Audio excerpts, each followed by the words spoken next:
Yo, what's up YouTube? This is Gresnick and welcome back to another reaction video. Today we are reacting to Jaidenanimations Talking about my cat again.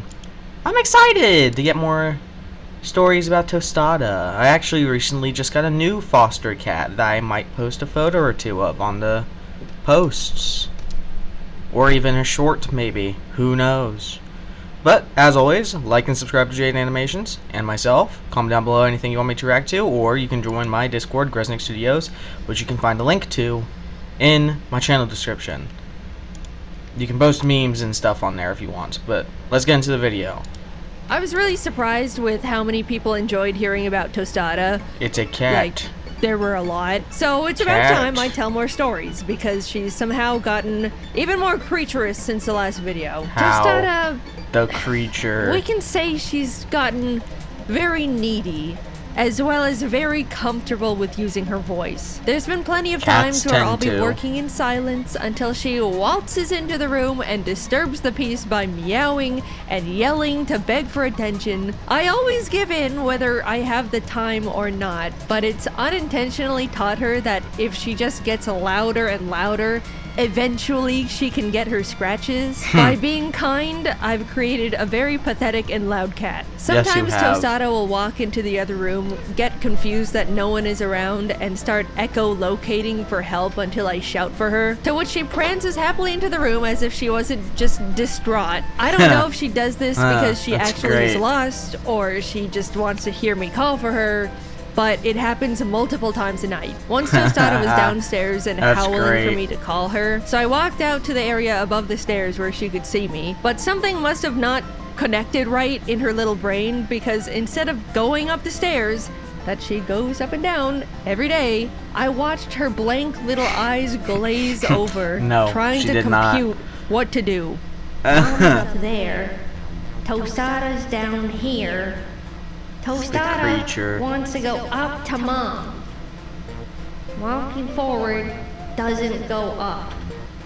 Mom's making circles with her hand, pointing.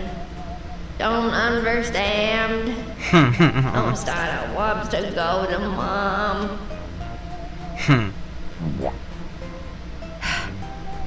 She forgot going up the stairs takes her upstairs.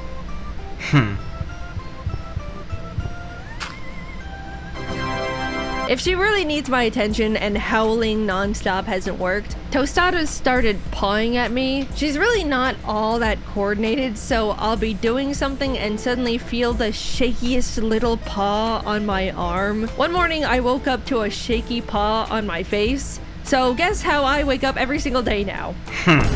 Tostada loves to lay on my computer because it's so warm, but since her balance is so god-awful, she's fallen off way too many times for me to believe she's got any sense of cause and effect. Normally, she'll notice just a moment too late and struggle to catch herself in whatever pitiful way she can. But the most recent time, she just did not wake up at all and bounced off the floor like a bowling ball. Poor thing opened her eyes and all she could muster was a confused little... At some point, Tostada realized she absolutely loves getting little head kisses, so she comes over and begs for them multiple times a day. This is very cute, and I love giving them to her, but there was a time I was too busy to stop what I was doing, so after meowing and shaky pawing, she discovered a new way to ask for attention, standing directly in front of my face and headbutting me in the mouth. I don't know how she consistently innovates new ways to get me to pay attention to her, but can't connect the brain wires to remember how to leave a room by herself. We discovered that she has a favorite Pokemon. When Tostada isn't sitting on my neck with her heavy-ass paws or falling off my computer, she's typically at her follow-up spot, which is curled up on my life-size Furret plush. I have a Furret sitting behind a few other plushes up against a window, so I think it was the perfect setup for her to feel safe and secluded while also being able to look out the window to chirp at the birds and squirrels outside, which is really cute. I didn't realize cats could do that. Eventually, I think she just started associating Furret as a bed because she started sitting on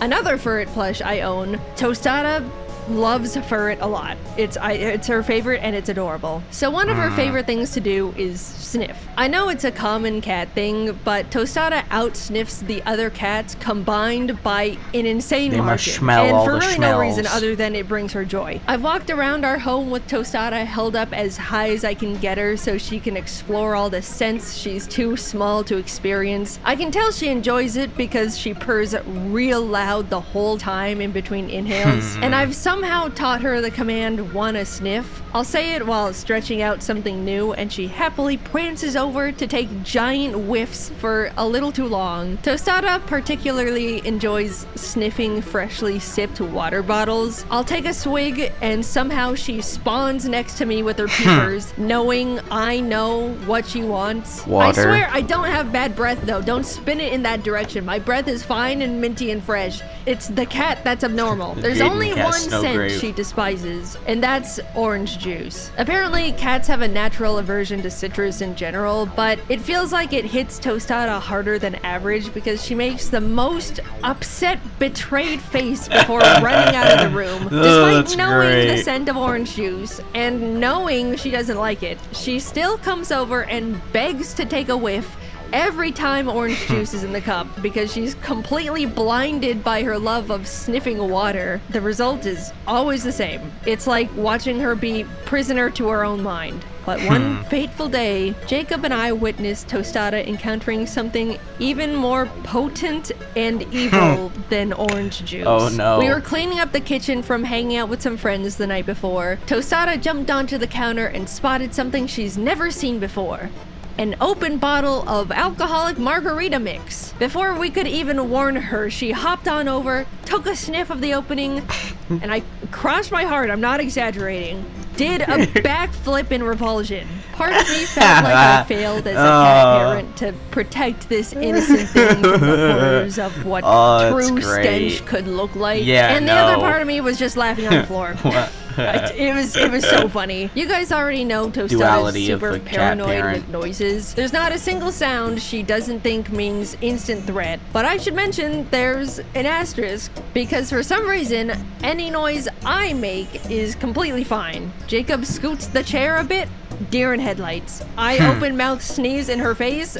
Must have been the wind. A plush falls off the shelf and lands softly on the carpet, running for her life. I suddenly burst out into a coughing fit, doesn't even care, doesn't care. Those examples might actually, to be fair, be related to the fact Tostada loves when I get sick. Even though I'm coughing and hacking and sniffling at full Cats volume, heal the only you. thing she cares about is that I'm in bed all day, which means she gets to cuddle way more than normal. I really enjoy it. She keeps me company while I sit there rotting and watching movies all week. The only complaint I get from her is if I cough a little too long, she gives me a side eye like I'm ruining our awesome little relaxation day together. But yeah, besides that, this cat is scared of everything else that does not pertain to me. When I got the Tostada plush in the mail, she actually hated it and wouldn't go anywhere near the thing. Her tail got real big and fluffy, and her eyes somehow got even rounder as she froze in fear for her survival against herself. Apparently, she wasn't the only one. A bunch of my friends also said their cats hated the Tostada plush. My overall findings estimated around a 50-50 split on whether a cat will love the It looks like Tostada a weird merch cat. plush It's probably or try that. to gouge out its jugular. I unironically think the giant cartoon eyes perfectly trigger their built-in instincts to say this stuffed animal is a giant predator. So all I'm saying is if you get the Tostada plush, that's now an evergreen product Oh, on you my can merch get site cat just to see if your repellent. cat That's is a fun. Tostada lover or hater. You'd be contributing to the community field research. It was a bit too hot out last summer, so I turned on my ceiling fan for the first time. Tragically, since Tostada's never seen it move before, she was petrified and refused to come into my bedroom anymore. Normally, her fears don't interrupt her or my daily life, but I was really upset she wouldn't fall asleep curled up on me anymore. The fear of the in-motion fan overpowered her love of bedtime time, and it was a dark period for the household. Eventually, I was able to condition her to the fan, but she still needs to look directly at it for a bit every once in a while to make sure it isn't gonna fall down and slices into cubes. How ironic it is that my birds, who can be killed by a ceiling fan, have no fear of them at all, but my cat, who cannot be killed by the ceiling fan, needed exposure therapy. I think the objectively wackiest thing Tostada is actively terrified of is Frasier after he gets a haircut. Once a year, we take Frasier to get his fur shaved down because it gets way too long for him to take care of, and he quite literally will try to slit our wrists if we try to brush him. It's been the best system that works for all of us, excluding Tostada, because she suddenly doesn't recognize him anymore in the slightest and is horrified at the scary new intruder in her home. From her point of view, she witnesses her best friend get hauled out the door and go missing for an hour until some strange ugly freak comes in to replace him, and no one seems to care. The first time this happened, Tostada was so distraught that she actually hissed at him, and up until that point she hasn't hissed at anything, so I knew she was going through levels of distress she's never experienced in her tiny sheltered life. We would try to mediate and help her realize the scary flat cat was actually her buddy Frasier all along. Tostada, you love Frasier. He's been around all your life. You cuddle on the couch together all the time. Just take a sniff. I assume it's probably the shampoo that the groomer uses that washes away Frasier's familiar scent. And then, of course, he looks different. So nothing about Frasier is recognizable to Tostada at all anymore. We quite literally have to wait out an entire week for him to grow his fur back out a little and have his natural smell return. Of course, Frasier is very vain, so he takes a hit to his ego every time Tostada freaks out and runs away from him. We watched so many times as he tries to show her that he's the same old Frasier. He'll sit in the doorways of rooms she's in, slowly try to approach and get close to her, but every time is the same story. It's not a great week for anyone. Despite Tostada's fears and general anxiety, there is a ray of hope amongst it all. I have no idea how or why, but Tostada gets brave at night. We could have friends over all day and not see a single Tostada sighting, but once the clock strikes 9 p.m., suddenly there's a little silhouette staring at us from the doorway. As long as it's nighttime and the noise is bearable, Tostada will come out to greet and sniff and rub up on the people she was previously terrified of for reasons I have yet to understand. I know cats like to be active at night and stuff, but Tostada seemingly sheds all her shyness and crippling anxiety in an instant and becomes a completely different cat. My only working hypothesis is that she gains strength knowing her beloved bedtime is right around the corner, and that somehow acts as a bit of newfound courage, but I don't know. I just really think she somehow decided nighttime was safe and there's no reason behind it because her brain is an enigma. I'm glad she can defeat the voices though. We always make sure she gets lots of hugs and kisses every time, so it really encourages her. Alright, so a bit ago Tostada was wheezing every once in a while, so I took her to the vet, who diagnosed her with light bronchitis. I assume it was because she went through a phase where she would eat dust. They prescribed her some antibiotics, and it was then my responsibility to make sure she eats a pill twice a day for the next week. As you can imagine, being that this was Tostada's first time having medicine, it was not gonna be easy for both of us. The first attempt was a learning experience. I managed to get the pill in her mouth and did the little trick where you rub a cat's throat to make sure they don't spit it back up. But since I just gave her the pill with no treats or anything, I watched as she gagged at the taste of it for a bit. It was not easy to look at. I felt really bad. Determined to try and give her a better experience, I decided to put the pill in a small ball of cheese. Good idea. Cats love a little cheese treat. Except Tostada, because of course she's not normal in even that regard. This so-called cat hasn't showed a single shred of interest in human food ever, because I don't think it registers in her mind what we eat is also food she could technically also eat, and it objectively tastes better in every aspect. It's been great because she never begs for food, unlike others. But Yeah. now, when I present to her a tasty cheese ball with absolutely no Get like antibiotics some in it, pate she has no idea what to do food. with it. Eats dust and Wet gives cat herself food. bronchitis, but doesn't want to eat cheese. So I was left to Force-feed her force it. feed cheese twice a day to the only animal in the world that doesn't want cheese. She's all better now, and I would bet money she's forgotten all about the week where I suddenly turned evil for no reason. But walking into her presence with a cheese ball made me feel like I was dragging her down to hell twice a day. Jacob and I were going on a long road trip and planned on taking the cats with us. Taylor and Fraser have experienced both being in a car and being in a car for an extended amount of time before, but Okay. we knew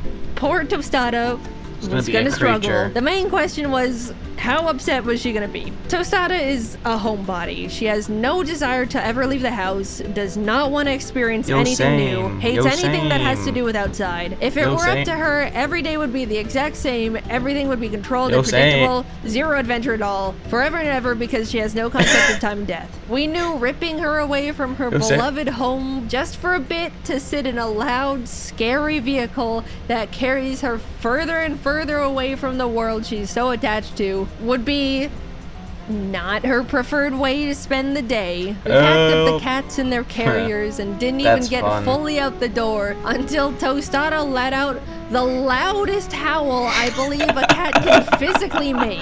Oh no. This might be the worst day of her entire life. On the road, we let them out of their carriers so they could be as comfortable as possible. Fraser sat on the middle console as if he was a co-pilot to the ride. Taylor sat in the back on top of all her snacks and bags, creating her own little cove of solitude. And Tostada hid in the dark under the dusty seat. After a few That's hours fun. with not a single peep or sign of life, I decided to drag Tostada out from under the chair, both to try and convince her to sit with the rest of us and also do a wellness check for my own sake. I peeled her out from the floor and...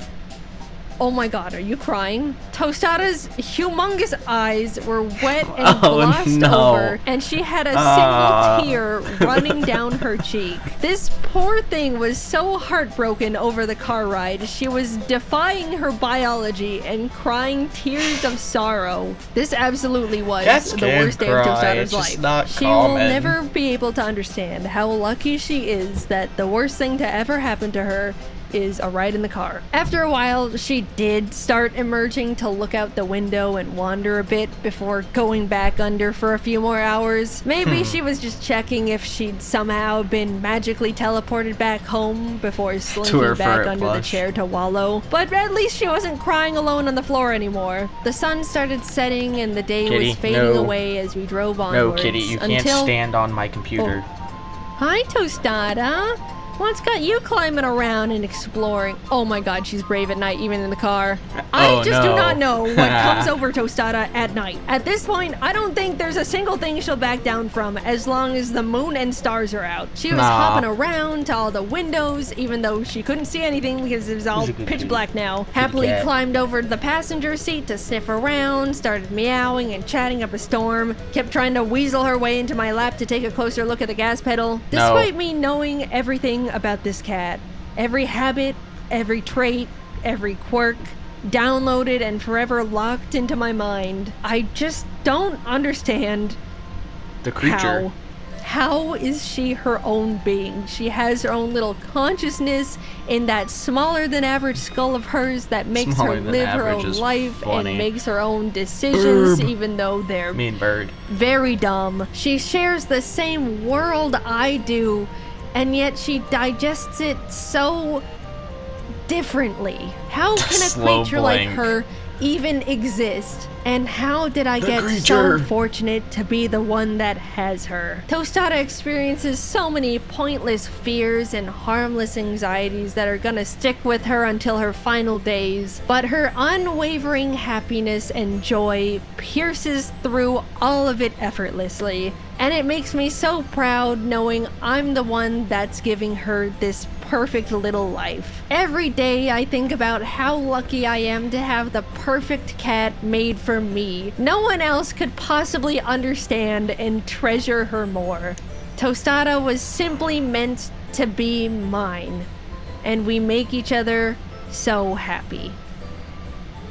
If you haven't seen, the new merch is Adore. still technically available. We worked hard to put Cute cats. Yeah. Okay. Together a really fun lineup of new These are good Tostada and Ari pictures. plush keychains, Hawaiian shirt, beach towel, and fanny pack. It all goes away on August 10th. Alright, go buy their as merch. Of right Support now, them. They if you're deserve me it. posting this video is Fund in a few the days. cat's so existence. you should probably run over to Jaidenanimations.com right now if you're even thinking about grabbing anything. Just a peek won't hurt, right? Thanks as always for watching. I hope you enjoyed me just talking about my pitiful... I love the creature. Look at her. There isn't a thought behind those eyes. Well, my cat is now here. Wonder if the microphone can pick up a cat. I don't know if you're hearing anything, but he's at the mic right now. Alright. Well, as always, fantastic video from Jaidenanimations and her crew. As always, like and subscribe to Jaidenanimations and myself. Comment down below anything you want me to react to, or just put it in the Discord, Gresnick Studios, which you can find a link to in the channel description. And I'll see you next time. Goodbye.